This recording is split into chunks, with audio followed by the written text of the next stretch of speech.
I used to think the woods were honest. City sounds lie. They bounce off concrete, echo down alleys, blur into something bigger than they are. In the forest, a sound is usually what it is. A branch snap is a branch.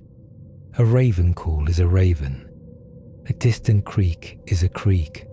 That's what I believed, right up until I learned what it sounds like when someone is walking around your campsite on purpose. I was 24, newly single, and doing that thing people do when they don't know who they are anymore. I told myself I was getting back to nature.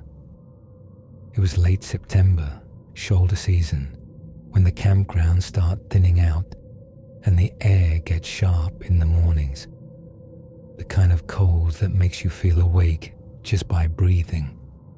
I picked a backcountry trail I'd done once before with friends.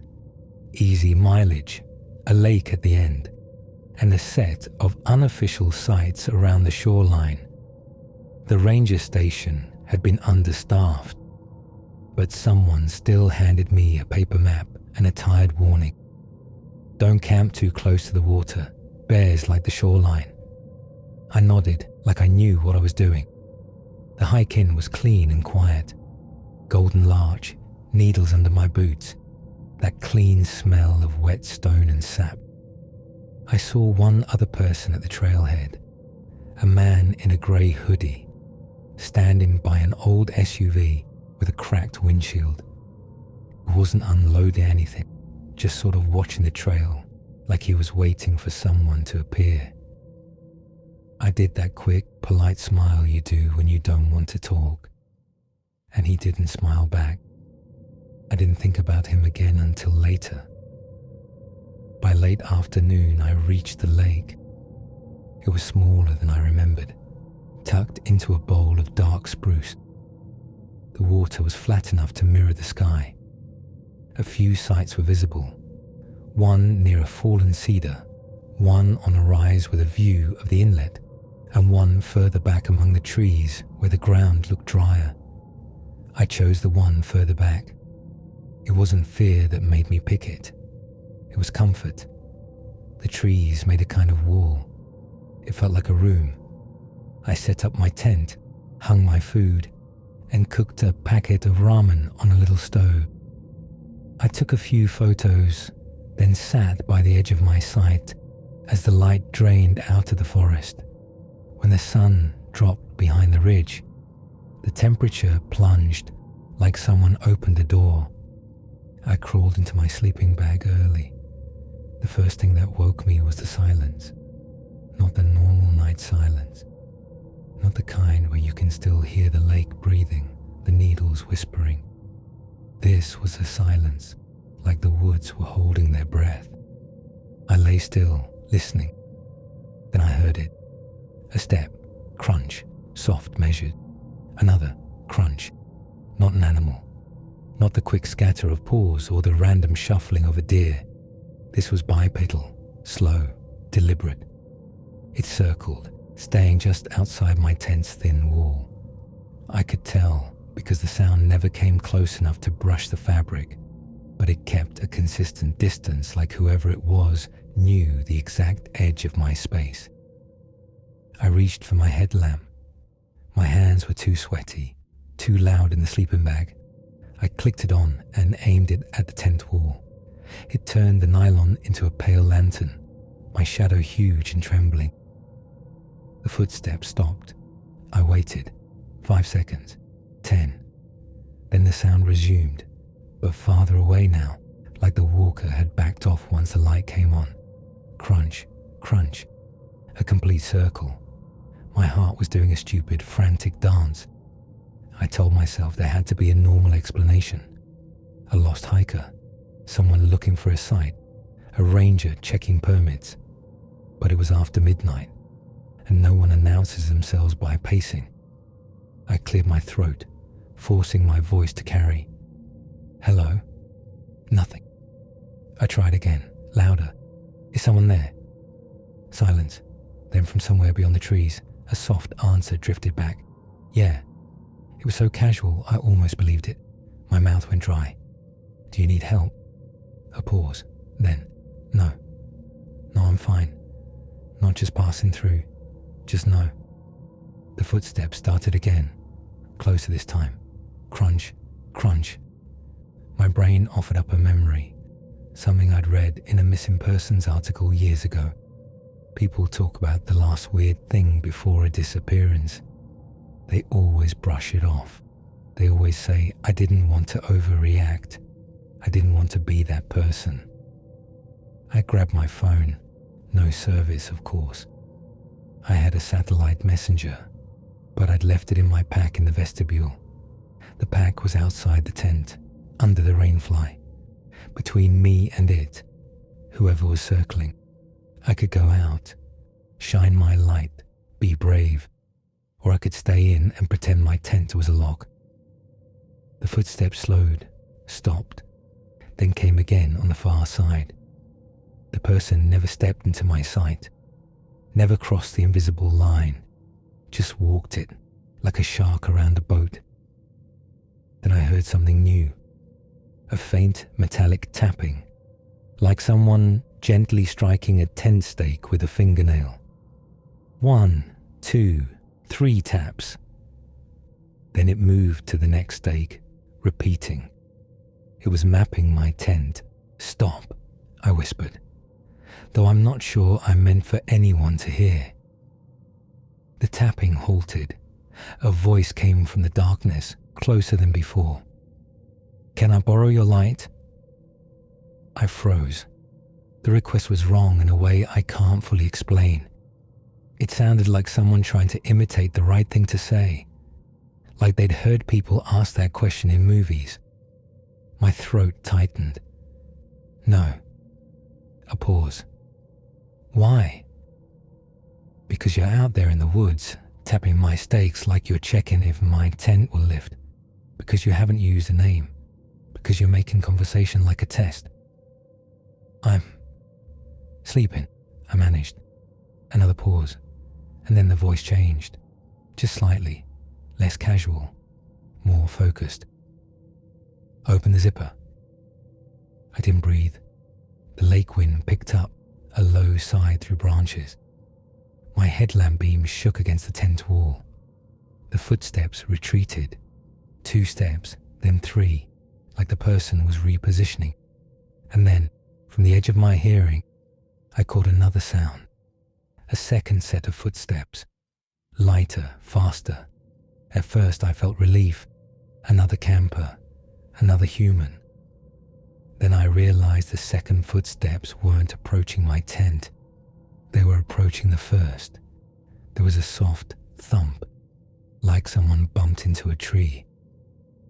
Then a harsh whisper I couldn't make out. The circling stopped entirely. I lay there for a full minute, waiting for screaming, for chaos, for something that would explain what was happening. Nothing happened. Eventually, the woods exhaled. Normal sounds returned. A distant owl, the lake's faint lap, the tiny click of something moving in the needles. I didn't sleep again. At first light, I made myself do 3 things in a row, like a machine. Unzip, grab my pack, and retrieve my satellite messenger. I didn't look around. I didn't explore. I didn't do the stupid thing where you go searching for evidence. I hit the SOS button. Within 20 minutes, my device buzzed back with a message. SOS received. Can you describe your emergency? My fingers shook so hard it took several tries. Someone circled my tent all night, tapped stakes, told me to open, still nearby. A minute later, stay where you are, help en route. Can you see anyone? I forced myself to look. The forest was washed in pale morning. Everything looked innocent. Birds flitted between branches. The lake was calm. No footprints visible from where I stood, just pine needles and damp soil. Then I saw something that made my stomach clench. Near the edge of my sight, at the boundary, where the footsteps had paced, A line of stones had been placed, small, fist-sized rocks arranged in a perfect ring around my tent area, as if someone had drawn a circle in the only way the forest allowed, and on one of the rocks, a strip of reflective tape was stuck. Bright silver in the morning sun. I recognized it immediately. It was the same kind of tape hikers put on gear, the kind I'd used once on my own backpack straps. Except I hadn't put tape on any stones. I backed away until my calves hit my tent. That's when I noticed something else. My bare hangline, the rope I'd thrown over a branch, was too low, like someone had pulled it down and retied it. The knot was different, cleaner. My food bag swung at shoulder height now, not out of reach, not bare advice, human advice. The satellite messenger buzzed again. Team is approaching from trail. Maintain visibility. I stood in the open like I was told, trying not to imagine what would have happened if I'd gone out for my pack in the dark. After what felt like an hour, but was probably 15 minutes, I heard voices, real ones. 2 rangers in green uniforms appeared between the trees, moving fast, scanning. I almost cried just seeing them. They asked what happened. I told them everything. One ranger nodded slowly, like he'd believed me immediately, which made it worse. They walked the perimeter of my sight. One pointed at the ring of stones. The other crouched near a tree. "Look," he said. In the moss by the trunk were boot prints, deep and clear now that someone knew where to search. They curved around my tent, a perfect circle. Then, within that circle, overlapping the first prints, were smaller ones, like a lighter boot, maybe a trail runner. The second set had approached, met the first, and then both had walked away in the same direction. "Were there 2 people?" I asked. The ranger didn't answer right away. He stood and looked out through the trees toward the lake. "There was another report," he said carefully. 2 nights ago. Different lake, similar details. My skin went cold. So this is happening to other people. He nodded once. "We're closing this area." I swallowed. "Did you catch them?" His eyes shifted just slightly, like he didn't want to say the next part. "We found a campsite this morning," he said. "Empty. Still warm." I stared at him. Empty like... They left. He didn't blink. Empty like no one knows where they went. I wanted to ask the obvious questions. How many? What were their names? Did they have a tent? Did they have a car? But there are questions you don't ask in the woods, because the answers become part of you. They escorted me back to the trailhead. On the way, we passed a place where the underbrush had been disturbed. A small depression in the needles, like someone had knelt there for a long time. Beside it, half covered by leaves, was a grey hoodie. It was draped over a rock, as if someone had set it down to mark the spot. The ranger lifted it with a gloved hand. In the pocket was a cheap flashlight, dead batteries, and a small plastic bag of reflective tape strips. The same tape. At the trailhead, my car was the only one left in the lot, except for a battered SUV with a cracked windshield. The same one I'd seen when I arrived. The hood was up. The engine was cold. No one around. One ranger spoke quietly into his radio, and within minutes another vehicle arrived. They told me to sit in my car and not leave yet.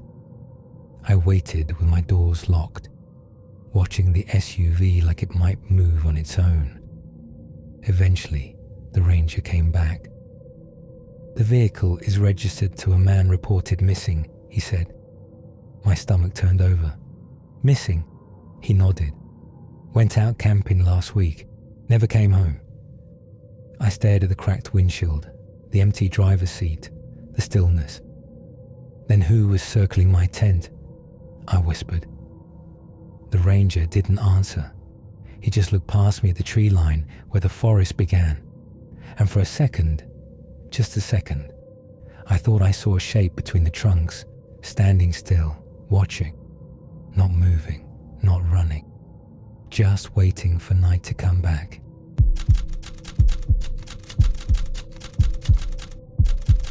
I didn't go camping to feel brave.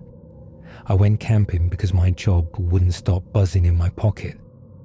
I'm an EMT, not the dramatic kind you see on TV, mostly falls, overdoses, car crashes, the endless mess of being human. For months, I'd been running calls back to back, sleeping in snatches, carrying other people's worst days like weights in my chest. So when my partner, Leah, suggested a 2-night hike to reset our brains, I said yes before I could think of reasons not to. Leah had grown up outdoors. She knew knots, knew how to read clouds, knew the difference between a bear track and the dogs. I trusted her like you trust someone who can make fire in the rain. We picked a trail with a river valley and a small backcountry campground, 5 sites spaced out, each with a fire ring and a post for hanging food. By the time we arrived, the sky was already dimming. There were no other cars at the trailhead. Perfect, Leah said, like emptiness was a gift. We hiked in with headlamps at dusk, our breath bright in the beam. The forest swallowed sound. The only thing I could hear was our boots and the river somewhere ahead, steady as a heartbeat. When we found the campground, the sites were empty, but not untouched. There were signs of recent presence. A crushed beer can near site 3, a blackened fire ring at site 5, and a rope line still dangling from a high branch like someone had been too tired to untie it. Leah frowned at the dangling rope. That's sloppy, she said. Maybe they left in a hurry, I offered. Or they didn't leave, she replied, then gave me a quick smile, like she hadn't meant it. We chose site 2, far enough from the river to avoid damp air, close enough to hear it. Leah set up the tent while I gathered wood. The night settled in clean and cold. We ate dehydrated pasta and drank lukewarm tea, then crawled into our sleeping bags with that exhausted relief that feels like safety. Around midnight, I woke to Leah shifting. What? I whispered. She didn't answer. She was sitting up, head tilted, listening. I held my breath. At first I heard nothing. Then, a faint rhythmic sound. Not footsteps, breathing. Deep, slow inhalations, close enough to make the tent fabric tremble. Leah's eyes met mine in the dim. Her face was pale, her expression tight. It's right outside, she mouthed. The breathing continued, steady, deliberate, like someone was leaning down close to the tent wall and filling their lungs slowly, letting the exhale drag. I thought bear, I thought elk, I thought animal, but animals don't breathe like they're trying to be heard. Leah reached for the headlamp and clicked it on. The tent lit up soft orange. For a moment the breathing stopped. Then the fabric pressed inward gently, as if something or someone had put a palm against it. Not clawing, not scratching, just a slow push. Leah's hand went to her pocket knife. Mine went to the bear spray. A voice came through the tent wall, muffled by nylon. Don't turn that light off. Leah and I didn't move. The voice sounded wrong, not scary in a movie way. Wrong in the way a sentence can be the wrong shape for a human mouth, like it had been practiced. Leah swallowed. Who are you? A pause. Then, I'm cold. I stared at the tent wall, watching it rise and fall like it was breathing. Leah didn't answer. She just shook her head slightly, a silent no.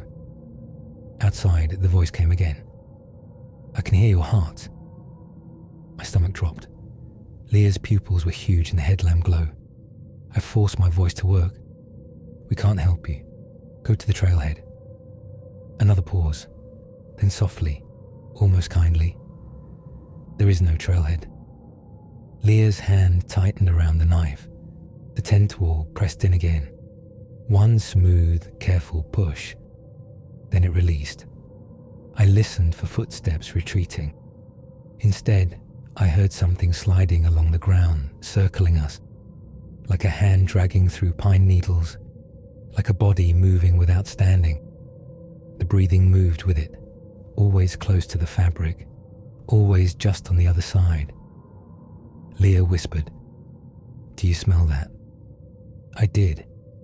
A faint chemical scent, like damp plastic left in the sun. Not rot, not smoke, something manufactured. The voice spoke again, now on the opposite side of the tent. "If you unzip, I won't scare you." Leah's laugh came out as a strangled sound. "That's not how it works," she said, more to herself than to the thing outside.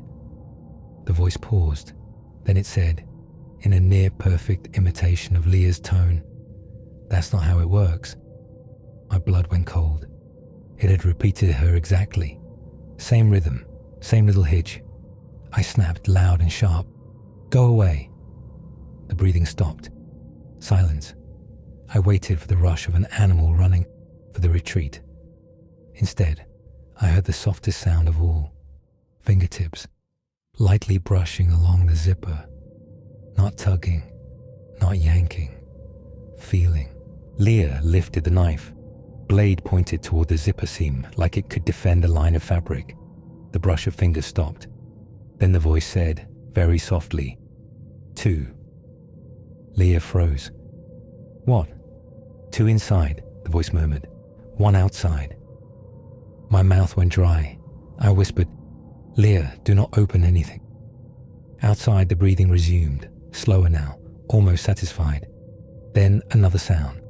From farther away, a whistle, short, sharp, repeated twice.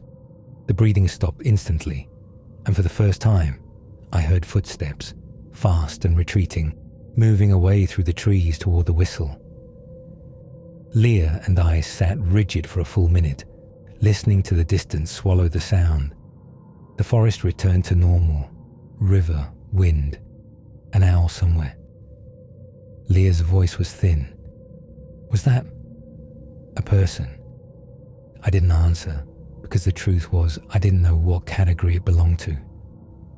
We didn't sleep again.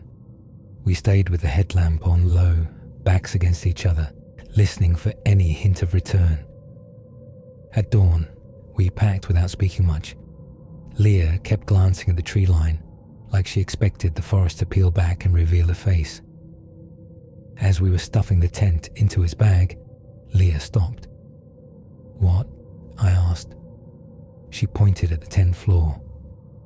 There, pressed into the dirt where the tent had sat, was an outline, an oval impression larger than our bodies, centered against one side of the tent, as if something heavy had lain against it for a long time. Next to it were 2 handprints in the soil, but the handprints were wrong. Too long, too many finger marks, as if the hand had more digits than it should. Leah looked up at me, voice quiet.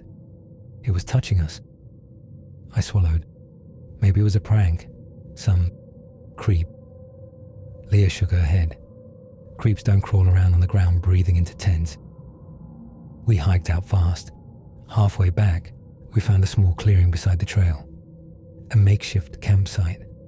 A fire ring still warm. A sleeping pad abandoned. A backpack torn open. Contents scattered. Leah's steps slowed. Someone else was here. I knelt and looked at the ground. There were drag marks leading away from the campsite into the brush, like something had been pulled. Not sprinted, not carried, pulled. Leah's face tightened. "We should mark this and tell someone." I fumbled for my phone, still no service. Leah had a satellite communicator. She pulled it out with shaking hands, typed a message, to emergency services. Backcountry campground, signs of disturbed campsite and possible missing person. It sent. The device blinked confirmation. We didn't go into the brush. We didn't follow drag marks. I've seen too many scenes in my job to know when you become the next call. We kept moving. When we reached the trailhead, there was a lone vehicle in the lot. A dark van, parked crooked, windows tinted. It hadn't been there when we started. My skin prickled. Leah slowed.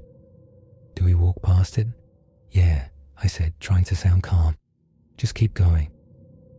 As we approached, a side door slid open with a soft, mechanical sound. A man sat inside on a bench seat, like he'd been waiting. He wore a thick jacket, hood up. His face was half in shadow. Leah stopped. I stepped slightly in front of her without thinking. The man spoke, voice flat. Did you hear it? My chest tightened. What? He leaned forward just enough for me to see his eyes, wide and tired, like he hadn't slept in days. The thing that comes to your tent, he said. The thing that pretends. Leah's voice shook. Who are you? He didn't answer that. Instead, he lifted a hand. On his palm was a faint bruise pattern. Oval marks, like fingertips pressing hard. I didn't open the zipper, he said. My brother did. I swallowed. Where is he? The man's mouth trembled. He thought it was a person outside. Thought someone needed help. Leah whispered, and then. The man stared past us toward the trees.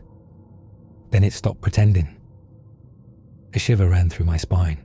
The man's gaze snapped back to Leah. It whistles, he said suddenly. If you hear a whistle, get out. It means it's not alone. Leah stepped back. Why are you here? The man's eyes filled in a way that wasn't quite tears. Because if it comes to the parking lot, he said, I want to see what it looks like in daylight. I didn't know what to say to that. It was the kind of sentence you only hear from someone who is already lost. Leah grabbed my sleeve and pulled me toward our car. As we opened the doors, I heard it, a whistle, short, sharp, twice. It came from the tree line beyond the lot. The man in the van jolted, eyes wild. Leah froze.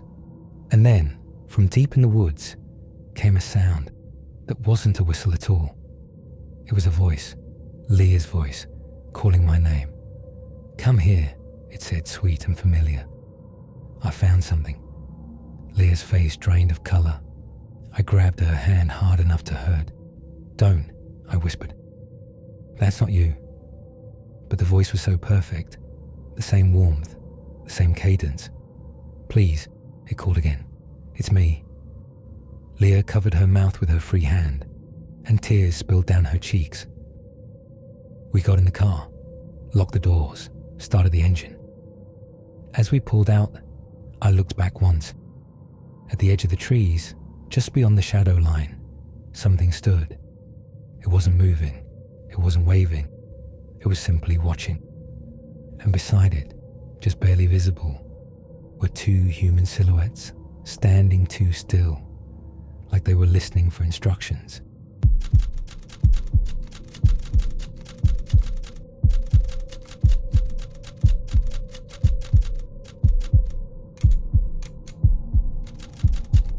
If you've ever camped in deep forest, you know that dark there isn't the same as normal dark. It's not absence of light, it's presence of shadow. The trees don't just block the moon, they hold it back. And when you turn off your headlamp, it feels like the darkness presses in, close and soft, like fabric. I learned that the hard way the night I followed lights that weren't on any map. I was camping alone in early October, not because I loved solitude, but because my friends bailed last minute and I'd already booked the time off. I told myself I didn't want to waste the trip. I told myself I'd be fine. The trail was a simple loop through old-growth forest with a ridge overlook, then down into a valley with a designated backcountry zone. I planned to do one night, hike out the next morning. I set up my tent as the sun fell behind the ridge. I ate dinner with my back to a tree, watching the woods like I was on guard duty, laughing at myself for it. Then night came, and the forest made me stop laughing. It started with a light, a single point, deep between the pines, moving slowly left to right. Not a headlamp beam, just a small glow, like a lantern covered by cloth. I frowned. There weren't supposed to be other campers. The trail register at the start had been blank. I told myself it was probably a late hiker, someone trying to find a site. I watched it drift, pause, drift again. Then it blinked twice and went out. A minute later, it returned, closer, blink, blink. Then another light appeared, farther to the right. Same glow, same slow movement. For a moment, it looked like someone was signaling. My skin prickled. I did the responsible thing first. I called out, "Hello, you okay?" No answer. The lights blinked again. 2 quick pulses, then moved closer together. That's when I realized something that made my throat tighten. They weren't moving like someone walking. They were gliding, smooth, no bobbing, no sway. And they were at different heights. One about chest level, one lower, like at knee height. I crawled into my tent and zipped it shut, trying to tell myself I was being dramatic. I turned off my headlamp and lay in the dark. Outside, the forest shifted. Wind, needles, the faint creak of branches. Then the lights returned, now visible through the tent fabric as dull glows. 2 of them, then 3.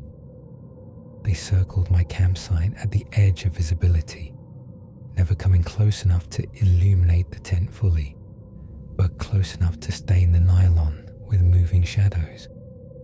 It felt like being watched by fireflies that didn't belong. Then, from beyond the trees, I heard a voice, a woman's voice, calling softly, as if speaking to someone nearby. "Over here." I sat up, heart pounding. The voice came again, slightly closer. "This way." Then a man's voice answered from somewhere else. "I see it." My stomach dropped. 2 voices, different directions. A normal person would have been relieved, other people nearby. But something about the voices felt wrong. They didn't echo properly. They didn't belong to bodies moving through space. They sounded like recordings played from different points in the forest. The lights blinked twice, and then I heard footsteps, real ones this time.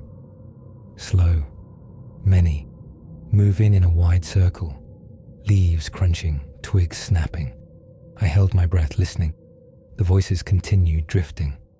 "Come on, hurry, you're almost here."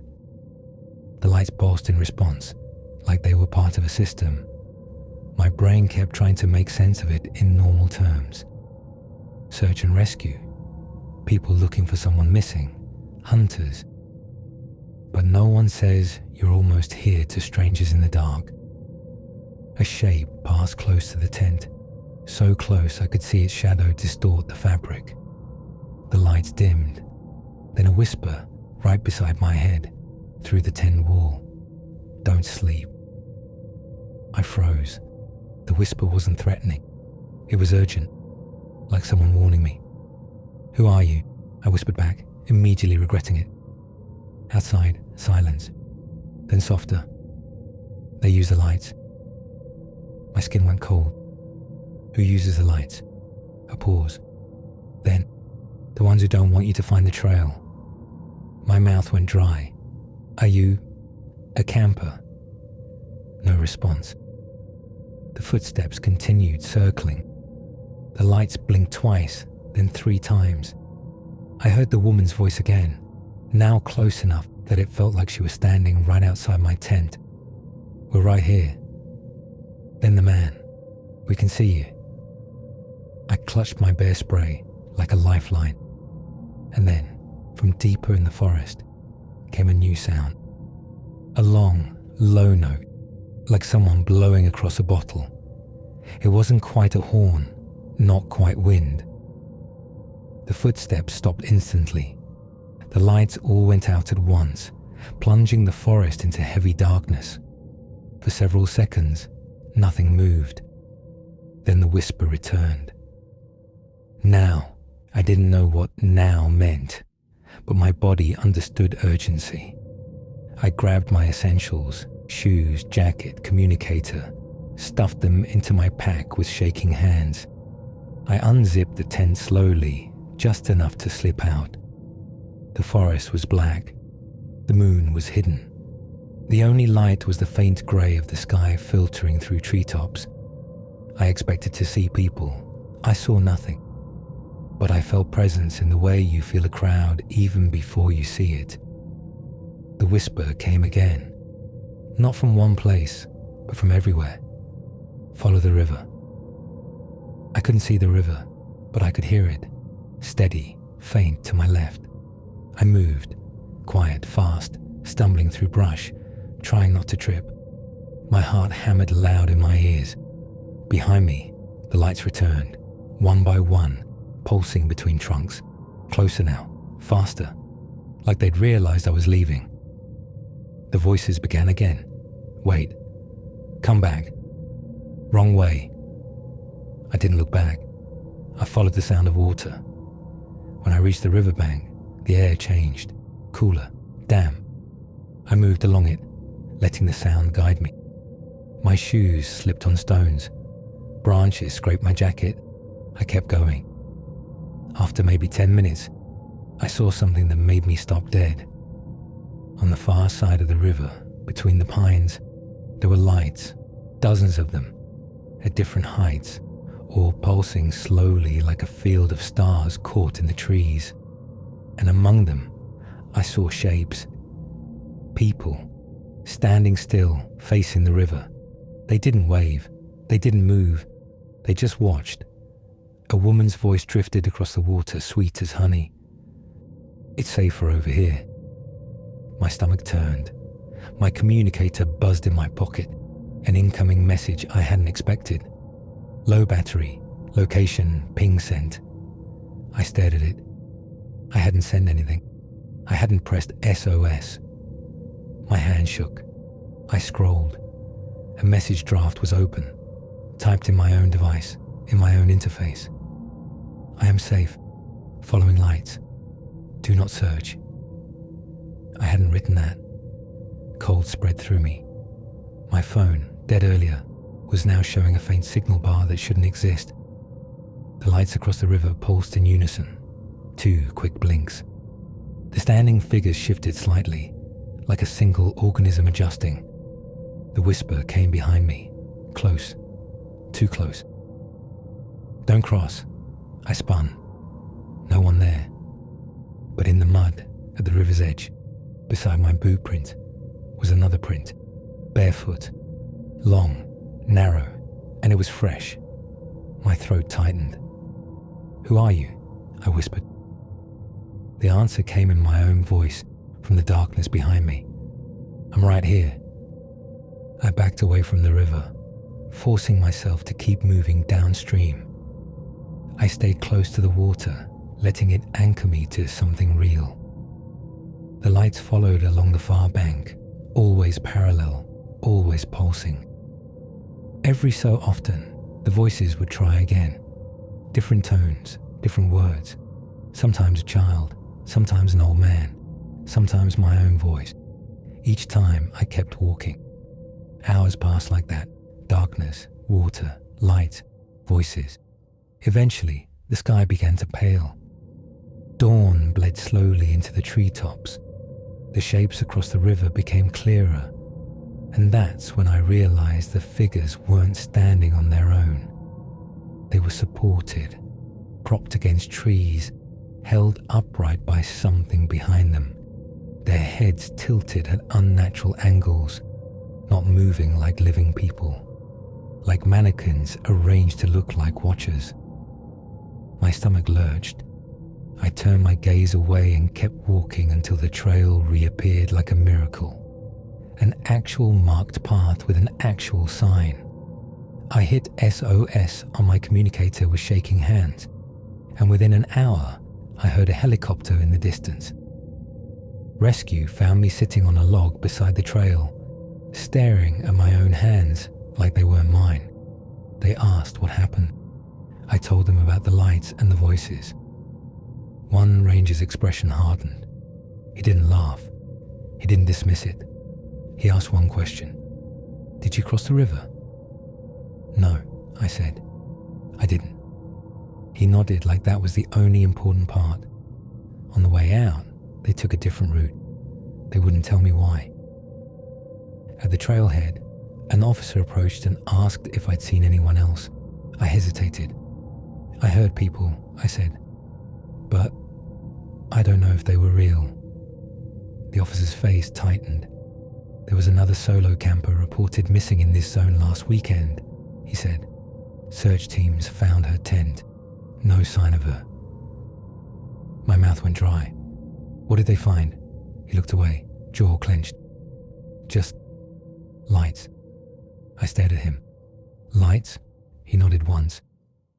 Little battery lights hung in the trees, like someone wanted to mark a path. A cold shiver ran through me, because that's exactly what it felt like. A path. Not to safety, to somewhere the trail maps didn't want you to know existed. Madness and Macabre.